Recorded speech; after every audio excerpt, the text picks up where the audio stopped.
Pernahkah kalian perhatikan di sekitar kalian bagaimana pohon bisa tumbuh subur, udara yang sejuk, sinar matahari yang terang benderang? Matahari juga tidak pernah terlambat untuk terbit dan terbenam. Mengapa siang dan malam juga terus bergantian secara teratur? Siapa yang mengatur semua itu? Assalamualaikum warahmatullahi wabarakatuh. Jadi kita akan menanggapi beberapa pertanyaan-pertanyaan yang ada di video sebelumnya terkait kekuasaan dan rahmat Allah, dan siapa sih sebenarnya yang mengatur semua terbit atau terbenamnya matahari, lalu dengan adanya siang dan malam, adanya pohon yang bisa tumbuh subur, lalu adanya udara yang segar. Nah, kali ini Ibu akan menjawab pertanyaan tersebut melalui pembelajaran Al-Quran Hadis, dan kali ini ada di kelas 7 dengan tema kekuasaan dan rahmat Allah dalam Al-Quran Surat Asy-Syams ayat 1-10. Untuk itu, kita akan memulai pembelajaran pada hari ini dengan membaca basmalah bersama. Bismillahirrahmanirrahim.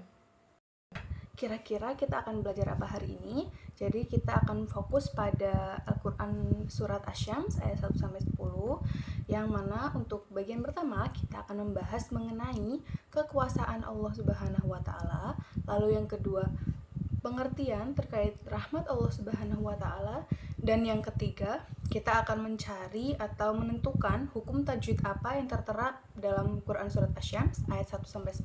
Dan yang terakhir yaitu mengamalkan dalam kehidupan sehari-hari. Nah, seperti yang PPT Ibu tampilkan di layar ini, kita akan membahas mengenai kekuasaan Allah Subhanahu wa Ta'ala dalam Quran Surat Asy-Syams ayat 1-10. Mari kita membaca ayatnya bersama-sama dengan membaca ta'awudz dan bismillah bersama. A'udzu billahi minasyaitonir rajim. Bismillahirrahmanirrahim. Wasyamsi waduhaha wal qamari idza talaha wan nahari idza jallaha wal laili idza yaghshaha was samai wa ma banaha wal ardi wa ma tahaha wa nafsin wa ma sawwaha fa'alhamaha fujuraha wa taqwaha qad aflaha man zakkaha wa qad khaba man dassaha. Shadaqallahul azim. Nah, kita akan membahas satu persatu mulai dari artinya terlebih dahulu, kemudian melanjutkan ke tajwidnya. Jadi ayat yang pertama berbunyi wasyamsi waduhaha, yang artinya demi matahari dan sinarnya pada pagi hari. Lalu ayat yang kedua yaitu wal qamari idza talaha, demi bulan apabila mengirinya. Selanjutnya wan nahari idza jallaha, demi siang apabila menampakkannya. Lalu wal laili idza yaghsyaha, demi malam apabila menutupinya atau gelap gulita. Lalu yang kelima ada was-samai wa ma banaha, artinya demi langit dan pembinaannya atau yang menakjubkan. Wal ardi wa ma tahaha, artinya demi bumi dan penghamparannya. Lalu wa nafsin wa ma sawwaha, kita ulang lagi, wa nafsin wa ma sawwaha, artinya demi jiwa dan penyempurnaannya. Fa'alhamaha fujuraha wa taqwaha, yang artinya maka dia mengilhamkan kepadanya jalan kejahatan dan ketakwaannya. Qad aflaha man zakkaha, artinya sungguh beruntung orang yang menyucikannya. Lalu yang terakhir ada wa qad khaba man dassaha, artinya dan sungguh rugi orang yang mengotorinya. Nah, selanjutnya setelah kita sudah mengetahui artinya dan juga ayat Al-Qur'annya dari ayat 1-10, kita akan memahami lebih dalam lagi terkait isi kandungannya. Jadi yang kita akan fokuskan di sini itu mengapa Allah itu bersumpah atas nama ciptaannya sendiri. Mulai dari ada langit, bumi, bulan, bahkan matahari, lalu ada siang, malam, lalu ada penghamparannya seperti itu. Jadi mengapa Allah itu bersumpah atas nama ciptaannya itu menandakan bahwa apa yang ada dalam Quran surat Asy-Syams atau yang sudah disumpahkan oleh Allah itu merupakan tanda kebesaran dan kekuasaannya, seperti itu. Lalu matahari itu tidak pernah terlambat atau tidak pernah terlambat dalam terbit maupun terbenam.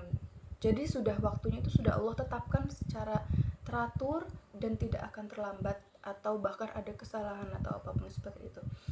Kemudian ada bulan yang tetap beredar pada jalurnya, bahwa bulan itu nanti akan ada rotasinya dengan matahari seperti itu. Makanya ada pergantian siang dan malam. Lalu siang dan malam itu terus berganti juga dengan teratur, yang mana semua itu sudah memang Allah tetapkan untuk berjalan sesuai kehendak dan ketepatan Allah Subhanahu wa taala. Sehingga dari isi kandungan ayat Asy-Syams itu mengajarkan kepada kita bahwasanya tidak ada satupun makhluk Allah Subhanahu wa taala yang mampu mengatur atau istilahnya menyaingi atau ingin sesuka mungkin untuk mengatur alam semesta itu selain Allah Subhanahu wa taala. Lalu kita akan berfokus kepada poin yang kedua, yang mana tadi kita akan mengetahui terkait pengertian rahmat Allah Subhanahu wa taala. Mungkin teman-teman juga sudah tidak asing ya dengan kata rahmat. Rahmat merupakan arti kasih sayang Allah kepada seluruh makhluk ciptaannya. Nah, Ibu, contohnya rahmat Allah itu apa ya? Karena mungkin banyak dari kalian itu tidak merasakan. Loh, emang rahmat Allah itu kayak apa? Seperti itu. Nah, dalam kehidupan sehari-hari ini kita itu selalu merasakan rahmat Allah tanpa terkecuali, karena rahmat Allah itu luas sekali, bahkan lebih besar dari azabnya, seperti itu. Bahwasanya rahmat Allah itu mulai dari kita bangun tidur, Allah masih memberikan kita kesempatan untuk melanjutkan hidup kembali dengan cara kita masih diberi nafas. Lalu kita bisa makan makanan enak, kita masih bisa ke sekolah bertemu dengan teman-teman kita. Lalu kalian juga masih bisa menjalankan kehidupan dengan baik, kemudian bertemu dengan sinar matahari, lalu menghirup udara yang segar, seperti itu. Nah, itu tuh contoh-contoh rahmat Allah yang mungkin selama ini banyak kalian belum sadari. Nah, coba kita bayangkan bareng-bareng gimana kalau matahari itu tidak bersinar lagi. Lalu kita akan hidup dalam kegelapan. Kemudian tumbuh-tumbuhan tidak bisa melakukan fotosintesis atau tumbuh-tumbuhan itu akan mati karena tidak ada penghidupan dari cahaya matahari tersebut. Lalu bagaimana ketika hujan itu tidak pernah turun? Lalu semua makhluk-makhluk yang ada di laut maupun di sungai itu akan mati. Kemudian bagaimana jika tumbuhan juga tidak akan tumbuh? Dan manusia pastinya akan mengalami kesulitan karena tidak mendapatkan makanan yang pertama. Tumbuh-tumbuhan juga tidak bisa ada yang dimanfaatkan. Lalu matahari tidak menyinari, seperti itu. Berarti kita akan hidup dalam kegelapan, dan itu adalah sebuah kesulitan yang akan dialami oleh manusia. Jadi dari penjelasan rahmat ini kita itu harusnya lebih terbuka lagi ya, bahwasanya Allah itu memberikan segala rahmatnya sekecil apapun. Kalau kita itu langsung mengingat Allah dan rahmatnya itu, kita pasti akan selalu bersyukur. Yang pertama, kita masih bangun pagi, masih diberikan umur panjang, lalu kita bisa merasakan sinar matahari, kita masih bisa menghirup udara segar, masih diberikan kehidupan yang bahagia, masih ada air yang bisa kita minum, ada tumbuhan yang masih bisa kita rawat dengan baik, dan juga adanya hujan yang masih turun sehingga tidak menyebabkan kekeringan. Nah, dalam penjelasan terkait rahmat Allah ini juga ada kaitannya dengan Quran surat Asy-Syams, di mana Allah itu menyerukan kepada para hambanya agar memanfaatkan sebaik-baiknya semua fasilitas atau semua ciptaan Allah dengan sebaik-baiknya. Allah itu sudah memberikan penghamparan agar apa? Manusia itu bisa memanfaatkan dengan baik di bumi ini dan tidak membuat kerusakan seperti itu. Juga saling menjaga baik itu dengan tumbuhan, hewan maupun antar sesama manusia seperti itu. Lalu dalam Quran surat Asy-Syams ini Allah juga menegaskan bahwasannya Allah menciptakan adanya siang dan malam sebagai bentuk rahmatnya untuk manusia itu bisa tetap beristirahat, sehingga tubuh manusia itu merasa bahwa oh iya, aku tuh ada waktu istirahatnya, jadi dia tuh nggak harus bekerja 24 jam seperti itu. Kenapa Allah ada menciptakan siang dan malam, sehingga bisa membedakan antara waktunya kerja dan waktunya untuk istirahat dan bermuhasabah diri seperti itu. Sehingga dengan pembelajaran dan penjelasan terkait kekuasaan dan rahmat Allah ini bisa membuka hati kita sehingga dengan pembelajaran terkait kekuasaan dan rahmat Allah ini dalam Quran surat Asy-Syams bisa membuka hati kalian bahwasannya di setiap penciptaan makhluknya atau setiap penciptaan yang ada di muka bumi ini Allah itu selalu menyelipkan rahmatnya. Dan kita juga harus sadar bahwasannya Allah itu Maha Pemurah dan juga Allah akan selalu memberikan manfaat atas semua ciptaannya dan dapat memanfaatkan segala ciptaan Allah ini dengan baik, tidak rakus dan tidak berlebih-lebihan. Nah, setelah ini Ibu kan tadi ada bilang kita akan mencari hukum tajwidnya ya dari Quran surat Asy-Syams ayat 1 sampai 10. Kita akan kembali ke materi awal yaitu terkait surat Asy-Syams. Nah, baik, kita mulai dari ayat pertama terlebih dahulu ya. Di sini ada keterangan alif lam bertemu shin, yaitu termasuk dalam bacaan Asy-Syamsiyah, betul, karena ada alif lam yang bertemu dengan huruf shin. Lalu selanjutnya ada dalam akhir ayat yaitu duhaha. Nah, hanya itu dihukumi bacaan mad tabi'i karena ada fathah bertemu atau diikuti oleh alif. Selanjutnya ayat kedua ada alif lam bertemu qaf. Tadi di awal itu ada alif lam bertemu shin, jadinya Asy-Syamsiyah. Lalu apabila ada alif lam bertemu qaf itu termasuk dalam hukum bacaan Al-Qamariyah, betul sekali. Selanjutnya ada idza, di mana ada fathah diikuti alif. Hukumnya adalah mad tabi'i, betul sekali. Lalu yang terakhir juga ada di akhir ayat kedua itu ada ha lagi yang dibaca panjang karena ada fathah yang diikuti alif. Yaitu termasuk dalam bacaan mad tabi'i. Lalu ada alif lam yang bertemu dengan nun, yaitu masuk dalam hukum bacaan Asy-Syamsiyah. Lalu nunnya ini dihukumi apa, anak-anak? Karena ada nun bertasydid. Betul sekali. Dihukumi gunnah musyaddadah karena ada nun bertasydid. Walaili ada alif lam bertemu lam yang masuk dalam huruf Asy-Syamsiyah. Lalu ada idza. Nah, di sini ternyata banyaknya itu bacaan mad tabi'i ya dengan bacaan al-al juga. Kemudian ada as-sama'i atau ada alif lam bertemu dengan sin yang mana hukumnya yaitu Asy-Syamsiyah. Lalu ada mad tabi'i yang bertemu dengan hamzah di dalam satu kalimat yang panjangnya itu 2,5 alif atau 5 harokat, dihukumi dengan bacaan betul sekali mad wajib muttasil.